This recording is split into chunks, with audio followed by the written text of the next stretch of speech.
America से senior political analyst, senior journalist Siraj Khan साहब ने हमें ज्वाइन कर लिया। अस्सलाम वालेकुम, बहुत शुक्रिया आपके टाइम का, वो भी इस बार अमेरिका से। फाइनली आप अमेरिका पहुंच चुके हैं और ये आपने पहुंच से आज रेड टाई भी लगाई हुई है। अमेरिका में भी हर जाने रेड फ्लैग्स दिखाई दे रहे हैं। ये कोई और मेरे ख्याल से तो हम जो डोनाल्ड ट्रंप की पिक्चर चला रहे हैं उससे आपकी मैचिंग भी हो रही है, ट्विनिंग भी हो रही है।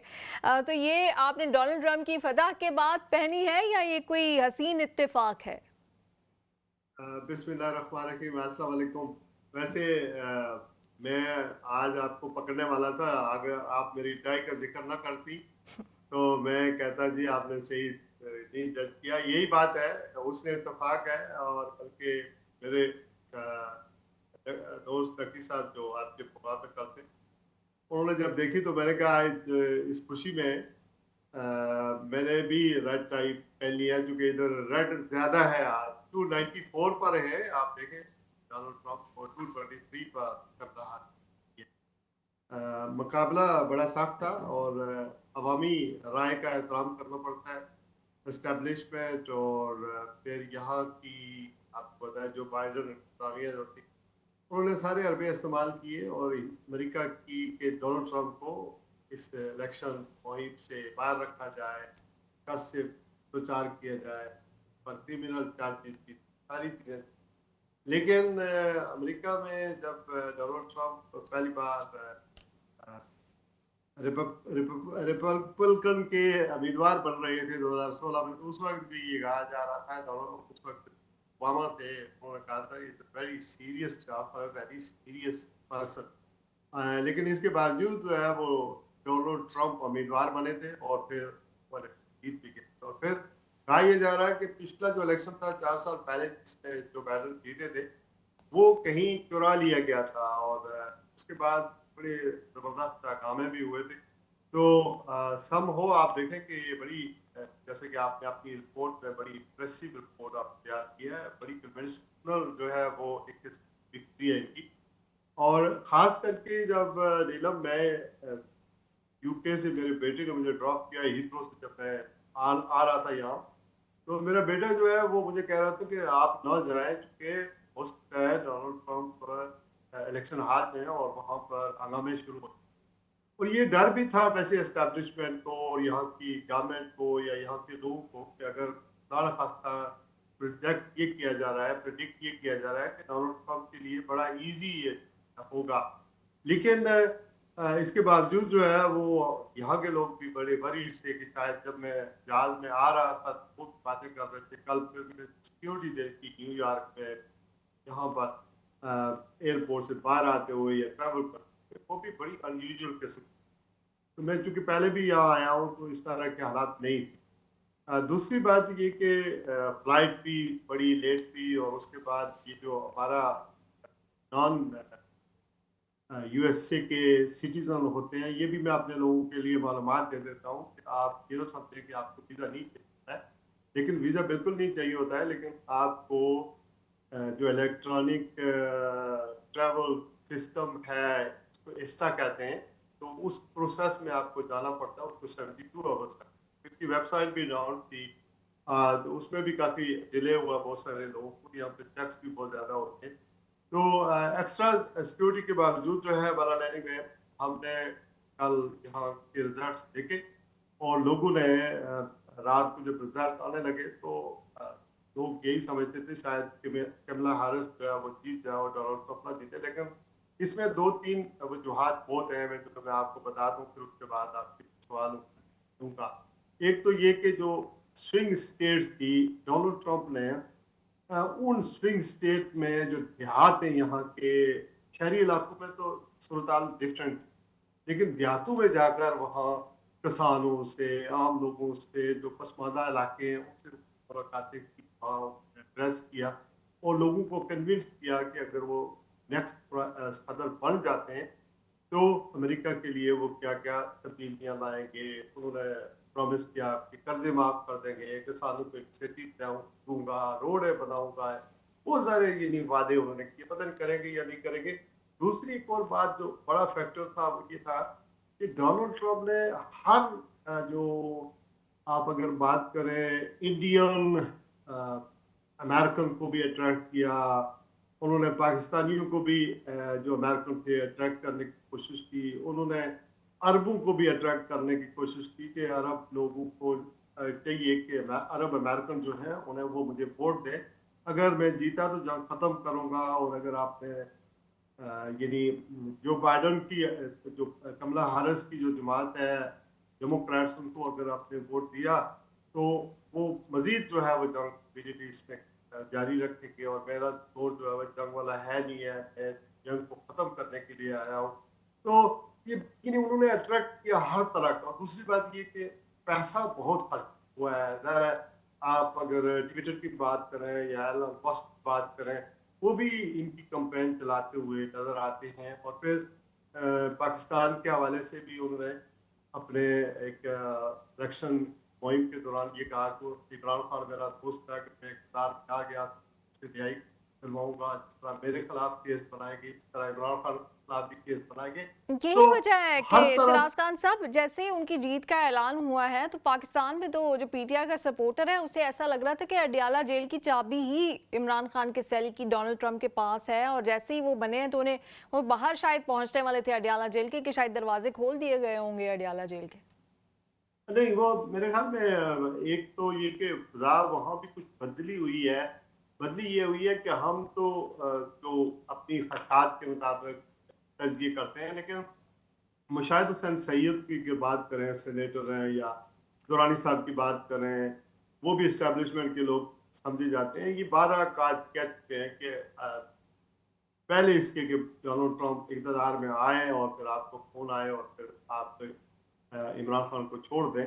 तो ऑब्वियसली एक होप तो पैदा हुई है, और ये होप किस लिए पैदा हुई है? ये होप इसलिए पैदा हुई है कि जो ज़ुल्म और ज़्यादती हो रही है, वो ना सिर्फ इमरान खान की हद तक है, बल्कि जो सियासी वर्कर हैं के खिलाफ भी हो रही है, और जो मुल्क के अंदर जिस तरह के जुडिशल के एतबार से आर्मी चीफ और बाकी जो 3 चीफ हैं उनकी सर्विसेज में एक्सटेंशन के एतबार से, 26वीं आईनी तरमीम के एतबार से जो चीजें हो रही हैं, जिस तरह मुल्क रन किया जा रहा है, जिस तरह पार्लियामेंट में एक रबर स्टैंप बनाया गया है, तो या आप अभी इंतजार समझौता की बात कर रहे हैं, जिस तरह उनके साथ जी। जुल्म हुआ है, जिस तरह लोगों के साथ हुई है, तो उससे तो एक होप तो लोगों को होनी चाहिए कि कहीं ना कहीं कोई हमें आएगा और हमारी मदद करेगा, और जो जुल्म और ज्यादती हो रही कम कम कम हो जाएंगी। क्योंकि अगर मैं नहीं चाहता हूँ कि अमेरिका का सदर या यूके का सदर या कोई सदर पाकिस्तान के इंटरनल मामलात में दाखिलत करे, लेकिन मसला तो यहाँ पर यही यही है ना कि जब दूसरे जो इक़्तिदार में आते हैं वो किन्हीं की मदद से आते हैं, तो it's a big election, not for only Pakistan but also in world, दुनिया के लिए। आप देखते हैं कि अफगानिस्तान के साथ जो कुछ हमारे मामलात हुए, हमने वहाँ पर चाय भी बनाई, पी, और ये तासुर दिया कि हुकूमत हमारी है, आपने बनाई है तालिबान, उसको इन्होंने तस्लीम नहीं किया। और जो बाइडन इंतजामिया बिल्कुल ही वो जो तालिबान है उसके साथ उन्होंने मुज़ाकरात भी किए, सब कुछ किया, लेकिन इसके बावजूद जो है उसकी हुकूमत को तस्लीम नहीं किया। और फिर हमारे मामलात इस तरह के हैं, हमारा ईरान के साथ एक वायदा हुआ है गैस पाइपलाइन का, वो उस पर इम्प्लीमेंटेशन नहीं हो रही। हम चीन के साथ उस तरह दोस्त नहीं बन सकते, वो उस तरह हमारे ऊपर एतमाद नहीं कर सकता। तो ये सारी चीजें मैटर करती हैं, व्हाइट हाउस से कनेक्टेड है, हर चीज कनेक्टेड है। तो तब्दीली तो बहरहाल कुछ ना कुछ आएगी, अगर वो इन टर्म्स ऑफ पाकिस्तान आती है, इन टर्म्स इंडिया आती है, इन टर्म्स कश्मीर आती है। ये वो कस्टमर है, ये वो प्रेसिडेंट है, ये वो पॉलिटिशियन है जो बड़ा अनप्रिडिक्टेबल है, और ये किसी की बात नहीं सुनता, ये अपने फैसले आप करता है। तो उससे कुछ होप पैदा हुई है कि जो किलिंग हुई है, कहा यह जा रहा है कि ये अमेरिका की 52nd स्टेट है इसराइल, और वहां पर जो किलिंग हुई है, मैसिव किलिंग हुई है, वो इसराइल ने अकेले नहीं की है। ये किलिंग हुई है अमेरिका की मर्जी के मुताबिक, जो हमारी अंडरस्टैंडिंग है, अगर पासपोर्ट नहीं है इसराइल पर, तो ये इसराइल इस तरह के इकदाम नहीं कर सकता। और पूरा जो मिडल ईस्ट है वो आप देख लेंगे न्यूट्रलाइज हो गया, यानी उनकी जो ताकत थी, अब्बास की ताकत थी, लेबनान की, हिजबुल्लाह की, या फिर आप देखते हैं अब्बास किस तरह डिसमेंटल हो गई, बाकी जो चीजें हुई हैं, उससे तो यही लगता है कि कोई अगर चेंज इज ऑलवेज कहते हैं ना, चेंज ऑलवेज, अगर ये चेंज आई है तो हमें होप रखनी चाहिए कि इस पर बेटर, कि बहुत सारी क्लिक होती है, शहनाज बहुत खान साहब, सारी अभी भी चीजें। तकरीबन 2 महीने हैं इस ट्रांजिशन में, और जो डेमोक्रेट्स की पॉलिसीज़ हैं वही कंटिन्यू करेंगी। आज भी हमने देखा कि नेतन्याहू ने अपने वजीर दिफा को तब्दील कर दिया है। ये 2 महीने बहुत ही खौफनाक साबित हो सकते हैं अगर इस जंग को अभी ना रोका गया, क्योंकि पहले सिर्फ गज़ा था, अब जितने हम 24 घंटे में गज़ा में शहादतें देखते हैं उतनी ही लबनान में भी शहादतें हो जाती हैं। इस जंग को फौरी तौर पर रोकने की ज़रूरत है। आपको लगता है कि अमेरिका अपने ही ट्रांजिशन और इंतखाब और इसमें लगा रहेगा, या अब इस हवाले से कोई एक बड़ा कोई बोल्ड कोई डिसीजन सामने आ भी सकता है, जो उम्मीदें लोगों ने लगाई हैं डोनाल्ड ट्रंप से? मेरे ख्याल में हम बहुत बड़े चैलेंजेस हैं। मैं जब यहाँ आया हूँ अमेरिका में, तो लोगों से जो बातें की हैं, उनके लिए इश्यूज बहुत, हमारे जो हम लोग outside the world as a Muslim, as a third world countries हैं, वो देखते हैं कि इनकी सफारतकारी में या इनकी खर्जा पॉलिसी में क्या शिफ्ट आएगा। अ, तो वो प्रोसेस तो बहुत स्लो है, और हम अमेरिका को बाहर बैठकर जानते भी इसी हवाले से हैं कि इनके एक्शन अब्रॉड कैसे। लेकिन इंटरनली अगर यहाँ की लोकल पॉपुलेशन से बात करें, तो वो देखते हैं कि हमारे बिजनेस के हवाले से, पहले तो आपको पता है जब डोनाल्ड ट्रंप आए थे तो उन्होंने चीन चीन की जो मसनूआत के ऊपर 16% ड्यूटी आयद कर दी थी, ताकि वो अपनी प्रोडक्ट्स को अमेरिका की मार्केट तक न प्रोफोस कर सके, चीप प्रोफोस न कर सके, क्योंकि अपनी प्रोडक्ट प्रोफोस नहीं हो रही थी। तो जो बाइडन ने भी उसको खत्म नहीं किया, बल्कि उसको जारी रखा। तो बिजनेसमैन जो है वो ज़रा चीन से अपनी चीजें लेते हैं, तो फिक्र मत। एक तो ये है। दूसरा, क्लाइमेट चेंज जो है, ये अमेरिका का सबसे बड़ा इशू है। और फिर जब डोनाल्ड ट्रंप ये कहते हैं कि अमेरिका फर्स्ट, तो उसमें वो ये देखते हैं कि यहाँ जो लोगों की जॉब्स है, इन्फ्लेशन है। ये आज उन्होंने अपनी विक्ट्री स्पीच में भी ये कहा कि ये डिवाइडेड अमेरिका है, इसको रीयूनाइट करना है, इसको ठीक करना है, यहाँ पर प्रॉस्पर होने हैं, तरक्की होनी है, सारी चीजें उन्होंने की हैं।